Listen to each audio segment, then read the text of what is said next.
Whenever we talk about entrepreneurship and business online, we always think that it has a certain look. We think that all entrepreneurs have to act a certain way or be a certain thing. But today I'm going to be talking about business propaganda that I am not falling for. The first piece of business propaganda that I want to talk about is the thought that it's all about the money and the freedom, and that business success has to look a certain way. When we talk about business online, a certain image comes to mind. We think about people who drive luxury cars. They wear shirts and suits that are way too tight for them.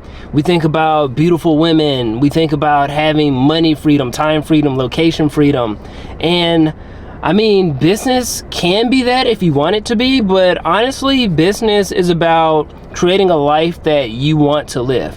And I know that's normally how I end every last one of my videos, but I truly believe that that's what understanding personal finance and what business is supposed to allow you.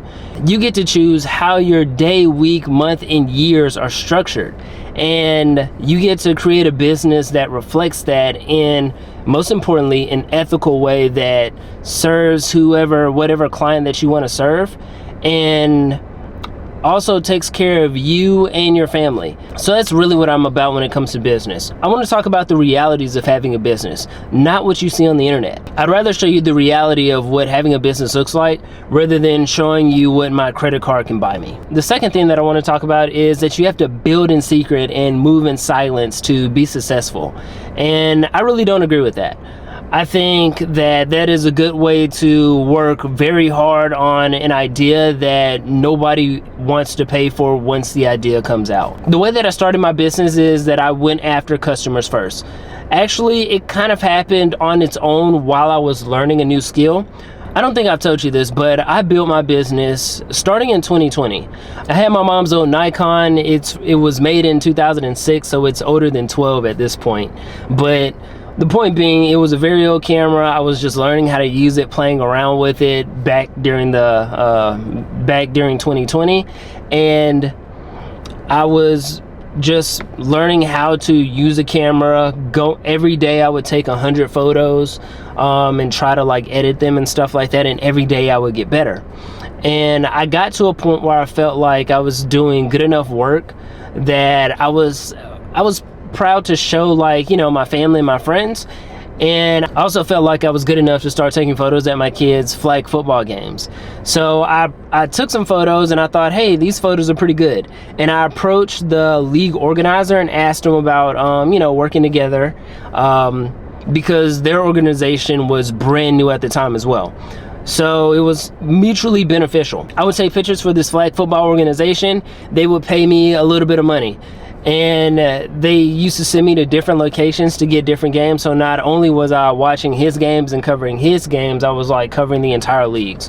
And it used to be a thing that I used to get paid for on Fridays, Saturdays, and Sundays. And then maybe they had a summer league or something like that, and I did it on Wednesdays and Saturdays or something similar to that. But it gave me the opportunity to earn a little bit of money doing what I like to do. Eventually I saved enough money to buy better equipment. That meant that I got to buy a camera with a video mode on it, and that's the camera that I'm using to this day. And with the video mode, it also came with opportunities to learn a new skill and to sell a new skill as well.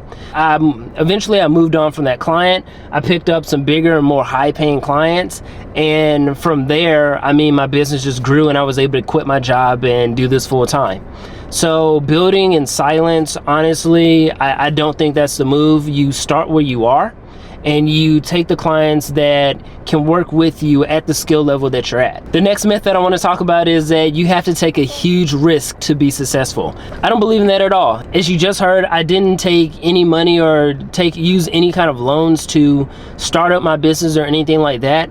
I just used the money that I was gaining from clients, and along with the money that I used for my full-time job paid all my bills, but the money that I gained from clients, I spent it on either one, upgrading the equipment that I had within reason, and 2, buying courses that would level up my skills. I've got really strong opinions about skill-based courses, but that's going to be something that I'll share in a later video. I really think that the courses that people sell you online should really help you build skills and not necessarily earn money, because skills are what's essentially going to lead you to the money. The 4th myth that I want to talk about is the myth that once you land that huge client, you will be a success. In a strange way, I feel like I've already been there, and your life honestly doesn't change too much before versus after. I'll be honest, the largest client that I've ever worked with was the Dallas Cowboys, and I feel number one, it was a great honor to work with them, and it was an awesome job to do. But I don't really feel any different, and you don't even know that I work with the Dallas Cowboys. That's the thing about it. Like, you can do great work for huge brands, and no one will even know that you did it.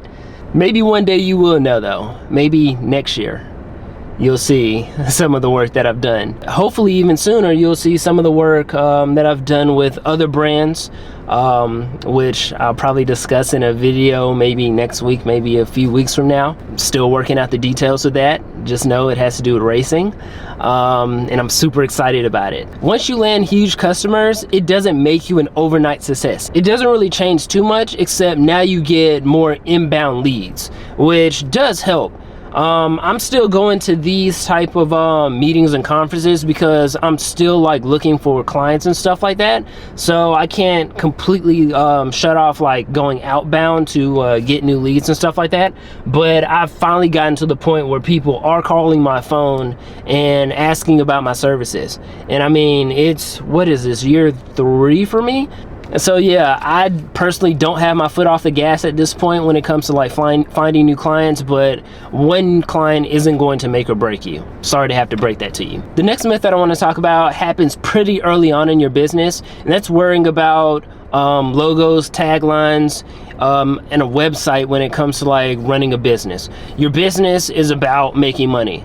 Go get a client first. Go get somebody who's willing to spend money on the services that you provide before you start adding all that stuff. That's kind of like the fun things to do. You like to imagine all the fun things that you know, that your business will do for clients, but the thing that most businesses forget to do is to actually build the business. So that's why I started, like I said, I started in reverse. I got competent enough to learn a skill, and then I went out and found a client that matches the level of skill that I had at the time. As I grew, I got higher level clients that match the skills that I had at that time. Right now, that does provide a bit of a conundrum because I do want to help like smaller businesses, but I do realize that small businesses also have smaller budgets, which means I can't help those type of businesses out all the time. But I do like to reach back and help out. All right, final one, because the meeting's about to start in 5 minutes. Business doesn't involve staying up late or waking up early or overworking yourself, honestly, to reach your goal. Yes, it does take hard work.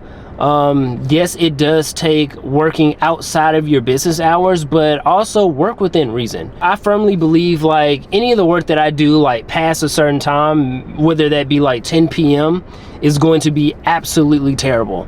Like, I've done like work after like 10 p.m. and I'm like, man, and I look at it the next day and I'm like, man, this is not my best work. So I have to like destroy it and like start over again anyway, because some of the work that I do like late at night, and I know myself, I'm an early bird, I'm a morning person. The work that gets done late at night is not going to be good work for me. If you're a night owl, that's, you know, going to be completely different. If you're a night owl, maybe your early morning work isn't going to be so good. It's all about knowing yourself, and it's all about having things in balance.